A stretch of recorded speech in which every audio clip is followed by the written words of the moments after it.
Stunning new video of a gang-fueled massacre in real time. 40 rounds fired in 6 seconds as innocent people scurry to safety. A killing field, according to the U.S. Attorney's Office, which released the footage from troubled hangout known as Taste of the City. The firefight leaving 3 dead and 10 wounded in August. This evidence released Wednesday after the FBI arrested the first of 3 alleged shooters. Prosecutors say Elijah Roy, seen highlighted in yellow, was one of 5 people to open fire. 2 of the gunmen were killed. Was he at the club that day? The 25-year-old suspect's mother and sister leaving the courthouse after Roy's arraignment without comment.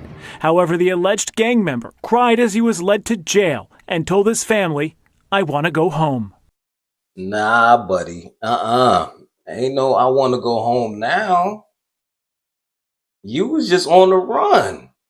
You going to jail. Now you want to cry after you was in that place? Shots firing everywhere, people running for their lives, people losing their lives. Them victims ain't never going home. But you want us to feel sorry for you? Nah.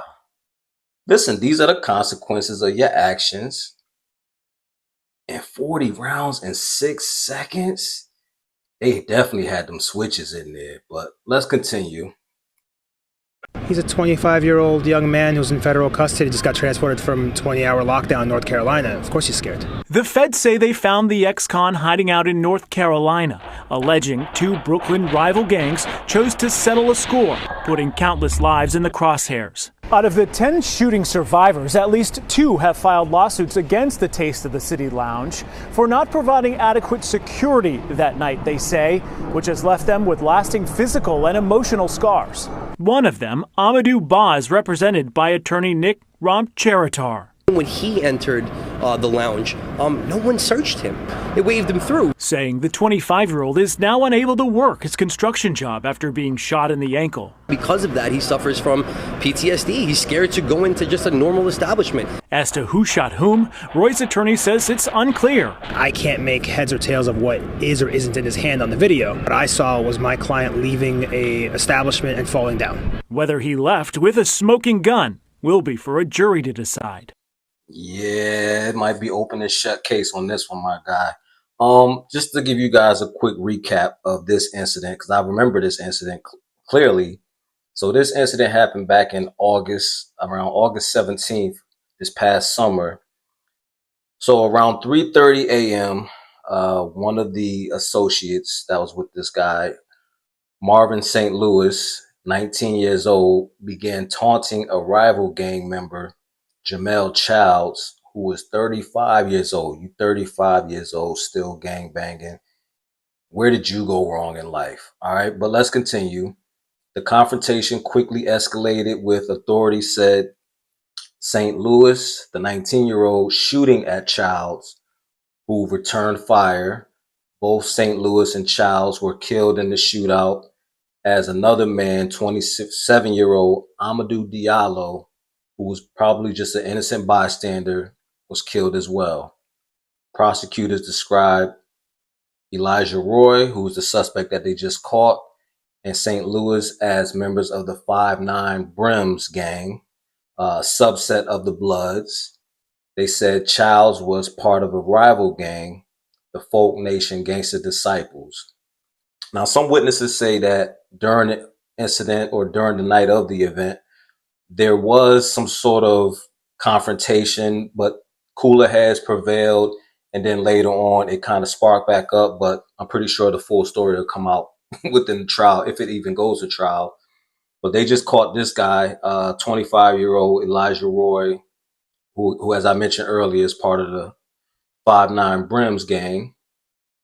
Now, this is what my take on this whole thing is, because I'm pretty sure the people who opened this venue just wanted to create something nice for the community, a place where people can go hang out, listen to some music, vibe out, and just have a good time, right? But this is what ultimately happens. Like, people within that community who are committing the most heinous acts and committing all the crimes, they tend to utilize places like this as their hangouts or their places to meet up. And, you know, civilians, just people who go to work every day, just want to go out, find a place to go out, have a good time. They're in there just innocently just enjoying themselves. And then these people bring their beefs to these type of establishments. And then ultimately what you get is what you see here. Now, we as a community, and I'm including myself because I am part of the Black community, right? We have a tendency to protect those that are terrorizing the community, doing all the dope dealing, doing all the mess that isn't best for our community, right?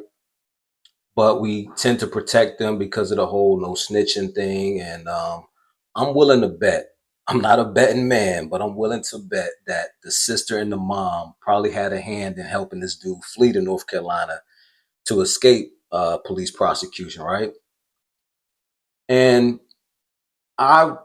someone coming from that lifestyle, I came from that environment. I've been involved in violent acts, shootouts, you name it. I came out of it unscathed, thank God.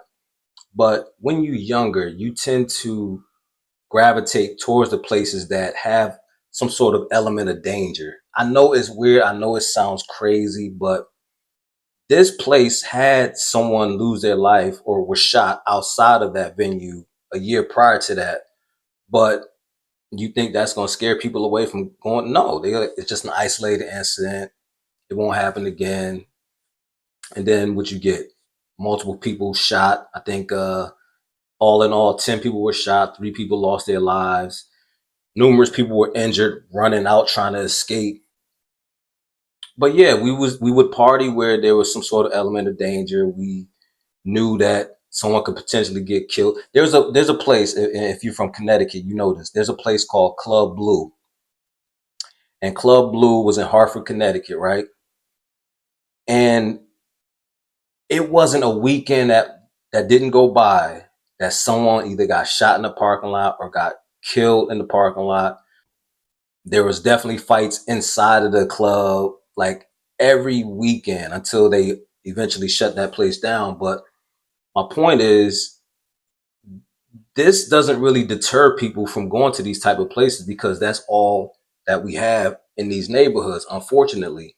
But as you get older, you understand, like, I don't want to go anywhere where I have to potentially bring a gun or I have to worry about my car getting broken into or somebody robbing me in the parking lot. Like, as you get older, you realize how stupid that was. But, you know, I've also been involved in a few beefs that, you know, it led to some fisticuffs, some bottles getting smashed over people's heads and stuff like that.